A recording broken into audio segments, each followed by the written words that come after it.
আচ্ছা ডাক্তারবাবু, আমার ছেলেকে তো সব বড় বড় নার্সিংহোমে দেখালাম, সব ডাক্তারই বলছে আমি এই চিকিৎসা করতে পারবো না। তাহলে কি আমার ছেলেকে বাঁচানো সম্ভব না? একেবারে বাঁচানো সম্ভব না সেটা তো বলিনি। অ্যালকোহল খেয়ে খেয়ে লিভারে যে অবস্থা হয়েছে, তাতে আমাদের দ্বারা অপারেশন করা সম্ভব না। তাহলে এর কি উপায় আছে ডাক্তারবাবু? কিছুদিন আগেই কলকাতায় একজন আমেরিকা থেকে ডক্টর এসেছেন, ওনাকে দিয়ে যদি আপনারা অপারেশনটা করাতে পারেন তাহলে হয়তো বাঁচানো সম্ভব। কিন্তু কিন্তু কি ডাক্তারবাবু, আপনি বলেন কত টাকা লাগবে, আমি দিতে রাজি।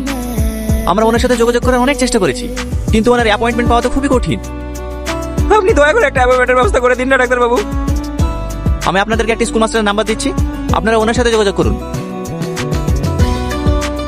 ম্যাডাম, ডাক্তার এস বিশ্বাস কোথায়? একটু অপেক্ষা করুন। স্যার আসবো? হ্যাঁ আসুন। চিনতে পেরেছেন তাহলে? আমি তো ভাবছিলাম ট্রান্সফার করার পর আপনি আমার চেহারাটাই মনে রাখবেন না।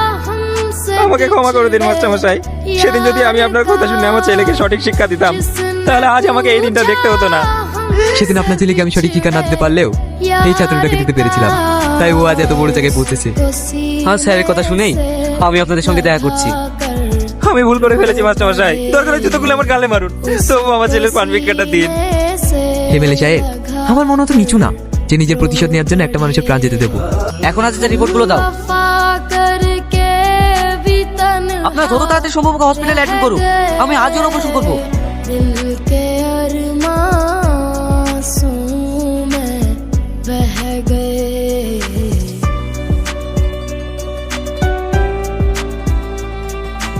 অপারেশন সাকসেসফুল, আজিজ এখন বিপদমুক্ত।